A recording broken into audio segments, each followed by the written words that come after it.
Hello viewers, আসসালামু আলাইকুম। কেমন আছেন সবাই? আশা করব ভালো আছেন। আলহামদুলিল্লাহ, আপনাদের দোয়ায় আমিও ভালো আছি।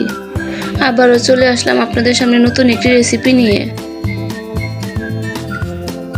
লাউ দিয়ে যে এত অসাধারণ একটি ডেজার্ট আইটেম হয়, এই ভিডিওটি না দেখলে আপনারা বুঝতেই পারবেন না। চলুন তাহলে দেখে নিন কিভাবে লাউয়ের পায়েস তৈরি করব। আমি একটি লাউয়ের অর্ধেকটা কেটে নিয়েছি, আর হ্যাঁ, লাউটি অবশ্যই কুচি হতে হবে। এখন লাউয়ের খোসা ছাড়িয়ে নিব।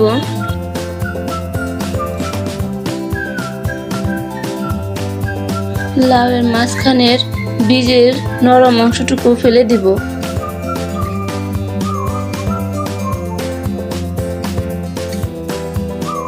সবগুলি লাউয়ের টুকরো থেকে বীজের অংশ ফেলে দেওয়ার পর লাউগুলি কুচি করে কেটে নিব। আপনারা চাইলে গ্রেটারের যে ছোট অংশটা আছে ওটা দিয়েও গ্রেট করে নিতে পারেন। প্রথমে আমি এই কুচনো লাউগুলো একটু ভাপিয়ে নিব। থেকে চুলায় একটি হাঁড়িতে আমি পানি বসিয়ে রেখেছিলাম। এখন আমি এই পানির মধ্যে কুচনো লাউগুলো দিয়ে দিচ্ছি। লাউয়ে পানিটা বলক ওঠা পর্যন্ত অপেক্ষা করব।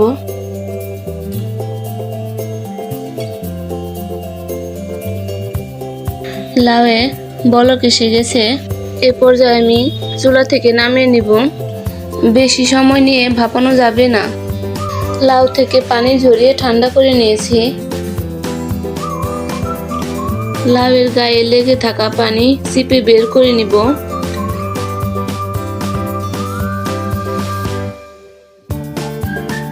এভাবে সব লাউ থেকে পানি চিপে বের করে নিব। এখন এই চিপে রাখা লাউগুলি একটু ঝরঝরে করে নিব।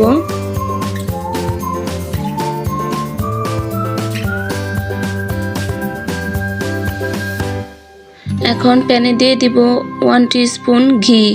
এবার দিয়ে দিচ্ছি কুচনো লাউ, কিছুটা কুচনো কাঠবাদাম ও পেস্তা বাদাম দিয়ে দিচ্ছি।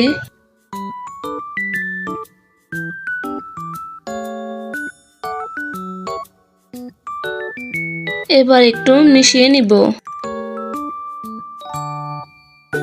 মেশানো হয়ে গেলে দিয়ে দিব জাল করে রাখা 1 লিটার ঘন দুধ।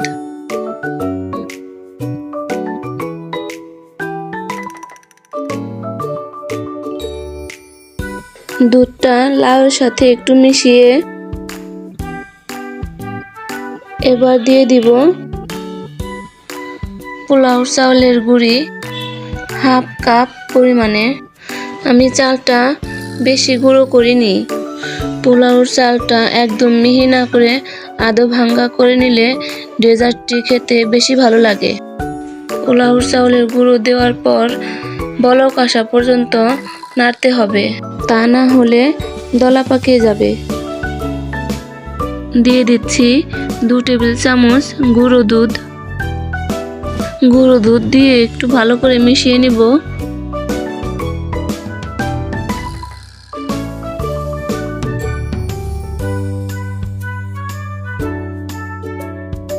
এই পর্যায়ে দিয়ে দিব 2 কাপ চিনি। মিষ্টিটা আপনারা আপনাদের পরিমাণ মতো নিয়ে নেবেন। চিনি দেওয়ার পর একটু নাড়তে হবে। এই পর্যায়ে আমি দিয়ে দিচ্ছি পরিমাণ মতো লবণ। যে কোনো ডেজার্ট আইটেমে লবণটা বেশি হলেও খেতে ভালো লাগে না, আবার কম হলেও খেতে ভালো লাগে না, তাই লবণের পরিমাণটা খুব বুঝে দিবেন।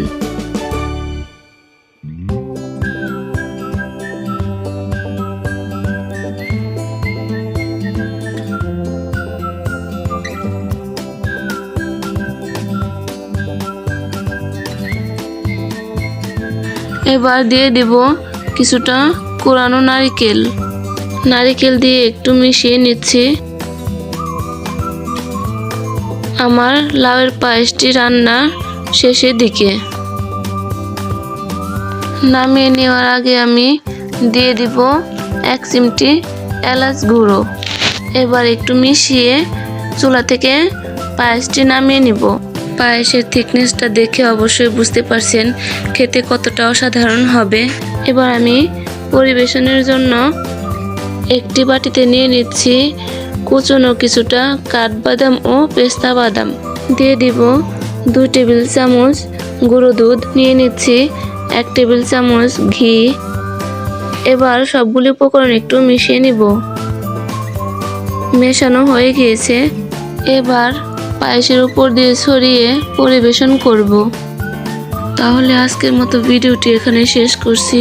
নেক্সট রেসিপি দেখার জন্য সাবস্ক্রাইব করতে ভুলবেন না। আমি রিকোয়েস্ট করছি এই রেসিপিটি আপনারা বাসায় একবার হলেও ট্রাই করবেন। এখন তো শীতকাল, আর শীতকালে লাউ অ্যাভেলেবেল পাওয়া যায়। আমি চেষ্টা করেছি ঘরে থাকা উপকরণ দিয়েই রেসিপিটি দেখানোর। রেসিপিটি ট্রাই করার পর কেমন লেগেছে কমেন্টে জানাবেন। ভালো লেগে থাকলে প্লিজ লাইক শেয়ার করে দিবেন। সবাই ভালো থাকবেন। আল্লাহ হাফেজ। আসসালামু আলাইকুম।